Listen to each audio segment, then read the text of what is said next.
Yo, what is going on? My name is Wolfy here, and today I'm bringing you guys another week of the WBE weekly recaps for the Sword Division, and I am not alone. Hey, what is going on? My name is JB. Genius side apparently. Sock told me to say that. I don't know why, but yeah, this was a really interesting week of games. Yeah, JB finally went big brand. While he was recording his notes, he actually started taking down kills. Yep. And as we're recording this, he actually put the slides put in order. the slides in the notes. same order, so I don't have to scroll through my notes. I'm actually like 400 IQ, guys. Leave one like for every amount of IQ I have. I want 400 likes on this. Absolutely. You know what else deserves 400? 400 follows on the WBE Twitter. This moment, I demand it. Pokemon WBE on Twitter. Be sure to go follow it so you guys get updated with all the things going on in the WBE, and you guys also get notified when the pick'ems go live on Twitter, so you guys can voice your opinion for why each coach should win their game. And also, don't forget to head to the WBE t-shirt shop, the owned shop down in the description. Go buy your favorite coach's logo on a t-shirt or just a general WBE logo. Make sure to go pick one of those up as well. Absolutely. And speaking of 400 IQ, let's get right into our first game. We have the Bronx Beartooch, coached by Pokegame MD, versus the Newcastle Needle Kings, coached by Patters, with 2 R's, remember? Patters getting it done at this point. Patters brought a team of Mega Gyarados, Delphox, Escavalier, Snorlax, Terrakion, and Tapu Koko Puffs, while Joey brought a team of Mega Gallade, Piloswine, Toxapex, Kabutops, Breloom, and Crocodile. The Kabutops set is incredible.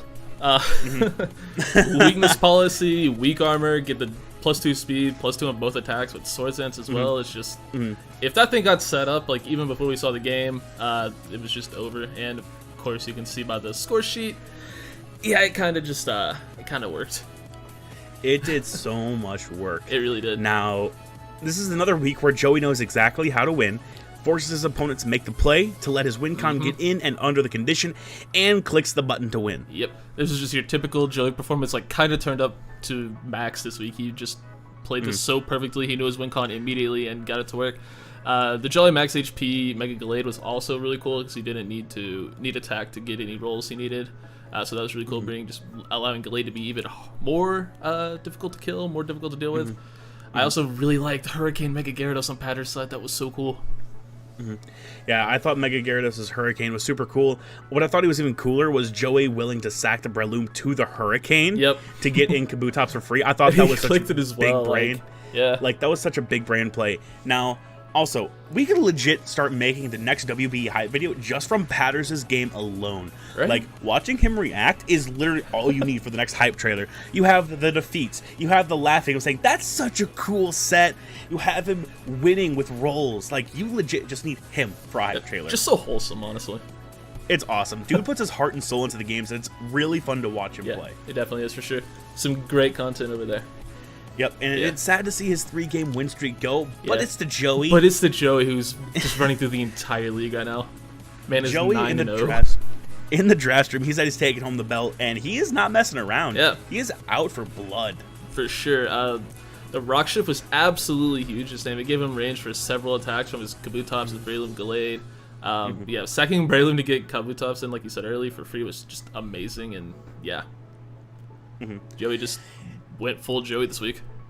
Yeah, Joey turned his Joeyness up to level 10 here. Yep. So I also got to give a quick shout out to Z Mirror Move Coco. It's one of my favorite sets, and yeah, just got to give a quick shout out to that. I was gonna go to that, like going to the Heat set of this week. Yeah. The Tapu Koko mirror move was just flames. I love me some Z Mirror Move Coco. Unfortunately, he didn't get to show it off, but that's a great set. Hopefully, it has a good matchup later in the season, so we can see that. It's a great move. I wish Joey had let him go for the Z move just to see the animation. Right.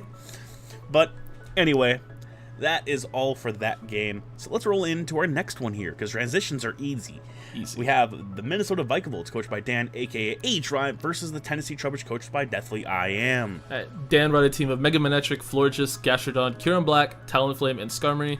Deathly brought a team of Kecleon, Celesteela, Cofagrigus, Rotombo, Tyrantrum, and Gardevoir.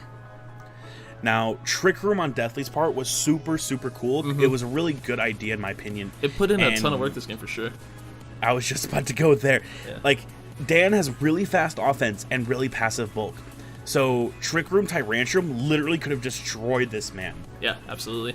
I feel like it really threw him off his game a little bit too, but I think he played around it pretty well for the most part. He did a good job of wasting turns and like getting Mons in on resisted hits and stuff like that. But yeah, it was definitely cool brewing for sure. And on Dan's side, as the season goes, we start to see more and more holes in some of the best teams here. And I think it kind of showed this one here with Dan's speed on his his offensive mons versus his bulk slow. A lot of that middle speed tier is kind of uncovered ground with a lot of his team. And so we're starting to see some coaches take advantage of that and run those middle mons like an X-Plot, for example, that we'll see later. Just putting in work just because Dan's bulky mons get outsped by it, but his non-bulky mons, his hard hitters, don't outspeed it, but they can't switch in. Like an example in that X-Plot game we were talking about, the Mag Mortar, another middle speed tier mon that ended up beating Dan earlier in the season. So I definitely get what you're saying there. But again, another set I just have to shout out. Natural Gift Ice Talonflame. Like, can we get a plug in the chat for that one? Love me some Natural Gift. Natural Gift is one of my top 2 favorite moves. It's just absolutely fantastic. It's always fun to see that come out because every time someone gets bought by it, they're just like, "Wait, that mon gets it." About it, yeah. A lot of that time it's that. It's just great for catching your opponent off guard for sure. It's one of the best oh crap moves in the game, in my opinion. Definitely. Yeah. The other thing I want to note here is being down 3-4. On Dan's side, about middle to end of the game situation with Kieran Black. It showed both battlers on there. Both Dan's great play to pull that game back into a 3-0 win for him, and definitely some non-existent offensive pressure this game when Tyrantrum went down. Dan made a great play. He sacked his Gashadon. Well, he froze the Rotom first off, but then it thawed, and then he ended up just sacking his Gashadon. So there's a -2 Rotom. He was just able to get KB in for free and click a sub, and from there, KB just did KB things, and the game was over because, there wasn't a whole lot definitely could do at that point. Celesteela going down to Z Free Shock is unfortunate because you think Celesteela, wouldn't die to most hits, but, it's a Kieran Black, so what are you going to do? Exactly, yeah. Just goes to show Kieran Black has no switch-ins. Absolutely not. Awesome. Well, you know what else doesn't have any switch-ins? Our next game here. Wolfy Click does not have any switch-ins, and I'll dare someone to say he does. So we have Wolfy Click and his Milwaukee maybe an umbrella. Ooh. Versus Pokemon 7, aka John, and his New Orleans Pelipers. Now, Wolfy brought a team of Mega Blastoise, Excadrill, Tornadus Therian, Weezing, Mandibuzz, and Gigalith. Versus John's Mega Diancie, Salamence, Alakazam, Vaporeon, Magneton, and Diggersby. Work up Mega Blastoise, my god, Wolfy, just relax, bro. That was a really insane ring, but something else, we just need to go. I think we need to just analyze Wolfy's intro a little bit before we get into the actual game. Absolutely, yes. For sure, Sweaty Wolfy had a terrible day. It's just rough having to go through that many shirts in one day. It's just gonna make your laundry that much more annoying to have to deal with. So definitely got a little bit of empathy for him there. But, bro, you got to buy yourself an umbrella, man. You can't just be dealing with these storms without an umbrella. Come on, bro. Yeah, absolutely. Also, new chair equals Comfy Wolf, which literally just means he wins. Absolutely. Wolfy just doing Wolfy things. Like, if he's comfy, and he's in his element even more, what can you do? There's just nothing you can do, man. No switch-ins. There's none. But yeah, Wolfy just did some great things this game. John got another lead matchup, right? The second of the season. Woo! So it's cool to see. Yeah, bulky support mints was an awesome bring on John's part in theory. Unfortunately, didn't really work too well in practice, but yeah. Yeah, Wolfy got the Mega Blastoise in on a predicted Witch versus Vaporeon, set up in one. It's a Wolfy beatdown. Yeah, it's as simple as that. He got the +3/+3 with work up. He, beat down the Vaporeon with, I believe it was Dark Pulse, and then just spammed Aqua Jet there to win. And yeah, there was John just had no switch-ins for a +3 Aqua Jet Mega Blastoise, which I believe was Brave Nature, he said in his video, which is just disgusting. And yeah, Wolfy just classic Wolfy beatdown. There's not much else to say about that. Yeah, the eject button Torn was great to get a free switch into Excadrill. Absolutely.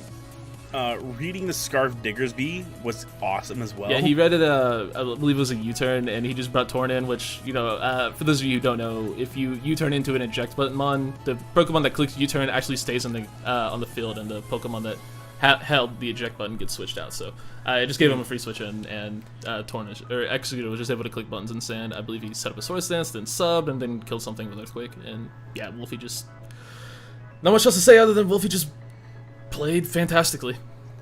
And John said, sometimes you get in a battle and all you can do is just make a fart noise at your opponent. Yeah, that was just a classic quote. Like that's a quote that's going down in the history books, ladies. Quote of the season, for sure.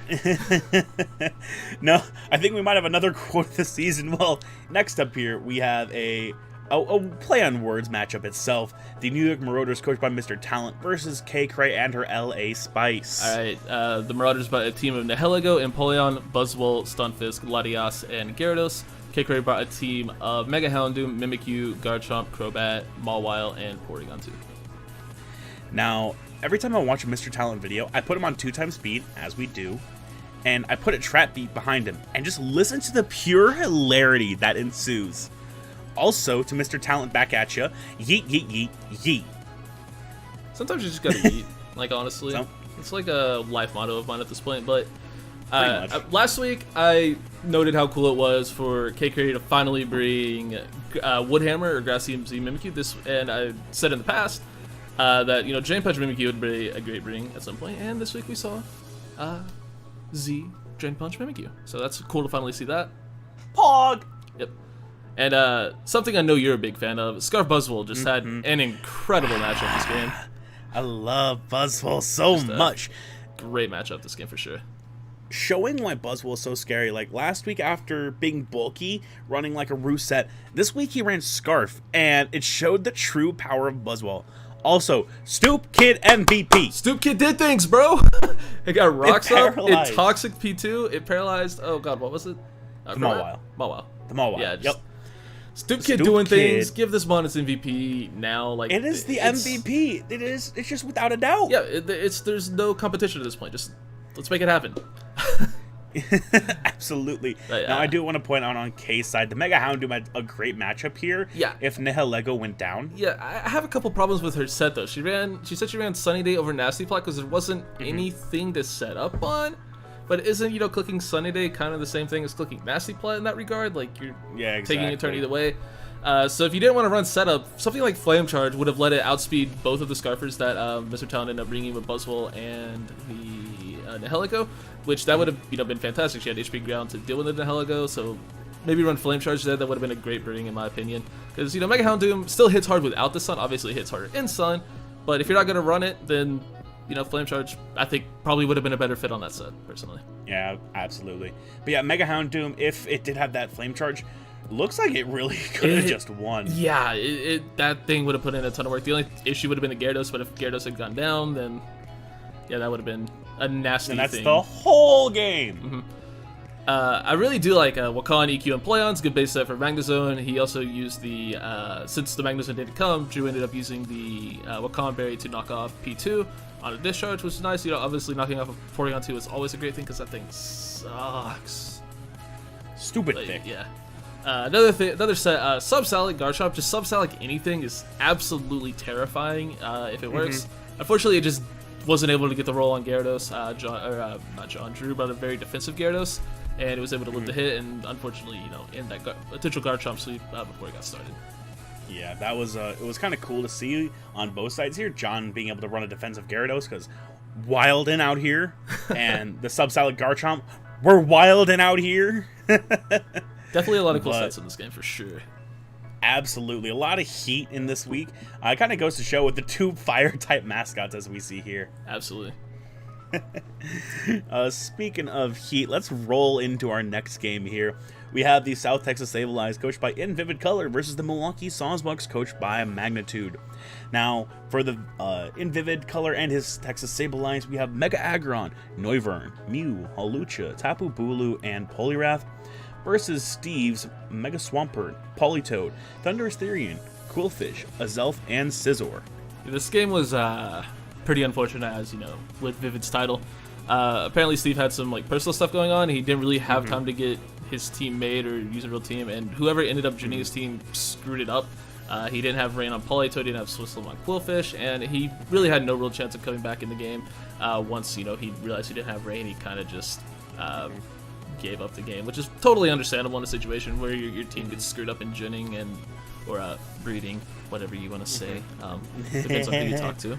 But yeah, it's just that's a really crappy situation, and but other than that, I thought Vivid controlled the game perfectly and did exactly what I needed to do to just get an easy dub, which is unfortunate that we can use the term easy, but let's be real, it's just it kind of it's just crappy.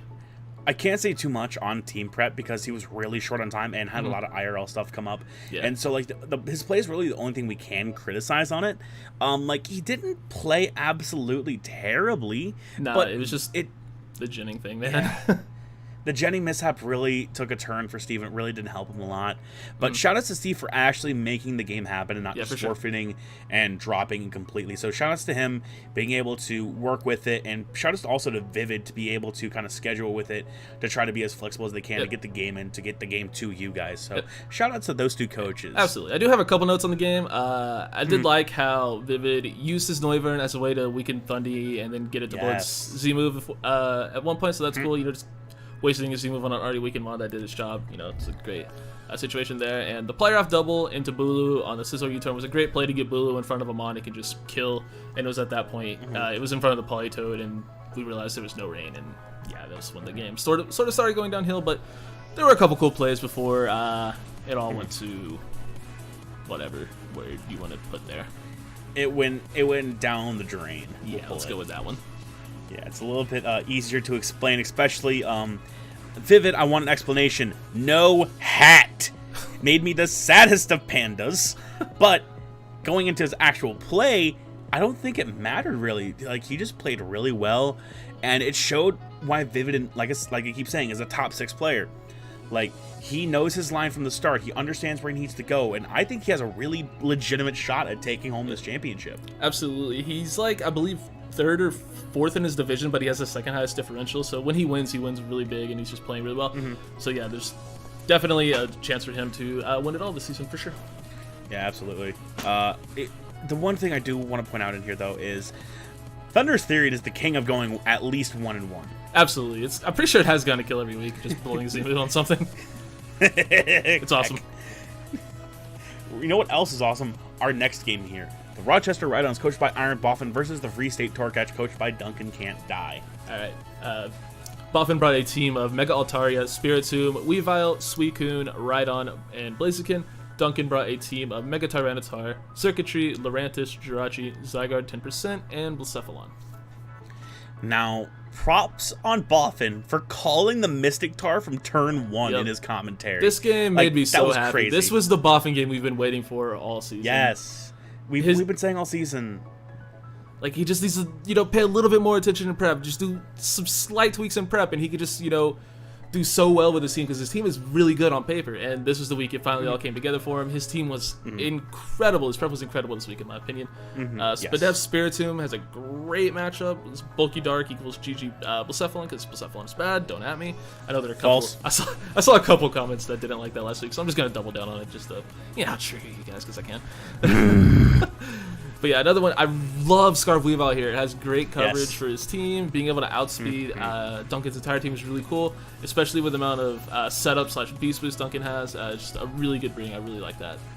Yeah, I thought it was really cool because it outsped Scarf Blacephalon, or like +1 Blacephalon with speed. Yeah. I thought that was really cool, and also outsped +1 Circuitry, which was not hard to do because it's a Circuitry. But like JB said, this is the 1 week we finally saw everything click, and we saw how good Boffin's team synergized, and just how scary it is. Yeah, definitely. I like just more stuff to point out in prep. Agility Mega Blaziken, you can see on the score sheet, put in a ton of work. Did I say Mega Blaziken? My fault if I did. Been playing too many Uber Leagues, but yeah, just Agility Blaziken, just a great set. It just nukes a lot of Duncan's teams. Heal Bell Mega Alt with double rest is great tech for his bulky things in Spiritomb and Rhydon. That was just a great set. Just great forward thinking there. It's easily the best prep he's had this season by far, and absolutely. It was just great. Everything just clicked. Now I think the biggest thing to point out is he was down 2-4. Yeah. When Blaziken came in. Yeah. Like, and it wasn't like Blaziken came in, got 2 kills, swapped out, got another kill, swapped out. No, Blaziken came in at the end, clicked agility, and won. Yeah, he got it in front of the the Mystic Tar with, only had special moves. It didn't have Earthquake to hit it, so we just clicked Agility in front of it. And from there, Duncan had no switch-ins. In terms of Duncan's prep, Cobra Rachi is a great Weavile bait set. That was cool. Being able to pick that thing off because Weavile just sort of ran through Duncan's team on paper. Double Calm on Ultra Beast is also cool because, those things are terrifying once they get going. But yeah, I just felt his team was really relying on setup, which isn't necessarily a bad thing. It was really hyper offensive, but it's not a bad thing necessarily, but unfortunately wasn't able to really get anything going. Yeah, versus Boffin's team this one versus most weeks, it would have had a really good shot at it. But this week when he brought Agility Blaziken to kind of, because one Agility Mon just can crush hyper offensive teams, and we kind of saw it here. Like his biggest bulky Mon was a Jirachi, which against a team with +2 speed Blaziken is not something you want to see because Mega T-Tar died to Flare Blitz of all moves. It was like 15%, which is understandable at that point, but yeah, definitely. But yeah, that kind of just shows how that game kind of went. Just the kill, Blaziken kills Mega Tyranitar with Flare Blitz, kind of describes that game for you. One thing I would have liked to see Duncan do, Boffin switched in Mega Altaria on the Zerka tree to eat a Thunderbolt. I would have liked to see him click Thunderbolt a second time there to keep bluffing the Scarf. That just gave Boffin just a ton of information and a passive momentum, if you will, in a way. And he was, just able to know that he was able to stay in with Suicune and click Scalding instead if he needed to in the future. So yeah, it was just just gave his opponent a lot of momentum unintentionally that way. So another thing I want to point out is RNG really did not like Boffin this week. No, it didn't. It was still able to pull through. Yeah, that was really cool. Just to prove hacks may be a win con, but it's not a guaranteed win. Exactly. There's the title, boys. Anyway, but yeah, that was a really good game. It's definitely my personal game of the week. Definitely. I would definitely check that one out. It was really well played on both sides. Going into our last game here, this is not a sleeper game either. We have the Pittsburgh Peaches, coached by Numb Nexus, the Rated R Superstar, versus the team that's impossible to pronounce, Automatic and his Nijmegen Nuzleafs. Megen, I think? I could be wrong. I apologize to everyone. Yeah, everyone, but I think that's right. I watched like a couple videos, but don't hate me. I'm probably wrong. I watched Otto's video, and he's like, Nijmegen. Yeah, he says it so fast you can't really tell what he's saying. It's like, please, we just want to try to be good. Yeah, we're just trying to do our jobs, man, but we're doing it poorly because we're still talking about it. Anyway, let's go to the teams in the matchup here. Otto brought a team of Salazzle, Latios, Cobalion, Yanmega, Slowbro, and Vullaby versus Nexus's Mega Medicham, Swampert, Goodra, Zapdos, X-Blood, and Dual Blade. Absolutely. Now, I thought it was really cool to see the Vullaby as a Dual Blade check. Just shows how scared of it he was and how out of his mind he was willing to prep for it. Really cool. Salazzle had a phenomenal matchup, being able to run Modest and hit nearly every Mon on Nexus's roster for super effective damage. Every Mon neutrally, so yeah, just a really cool bring there. But one thing worth noting is, on Team Preview, Nexus read a good portion of Otto's team, which is always a win. He knew he was going to be Tinted Lens on Mega. He, I believe he said something correct about the Salazzle. He knew a lot of... Otto's team just on Team Preview. Yeah. One thing I did think that threw him off was the Latios set. I thought that was really cool. The bulkier Latios set with, what was it, Defog and Recover. Defog, Recover, kind of cool. Dual Stab, I believe. Yeah, exactly. It was really cool to see. Yep, Soul Dew, because Soul Dew's not broken anymore. Hooray! Yay! It's also not good anymore, though. That's a different story. Oh. But I thought Slowbro had an alright matchup in this game until you realize that it literally doesn't do much. Yeah.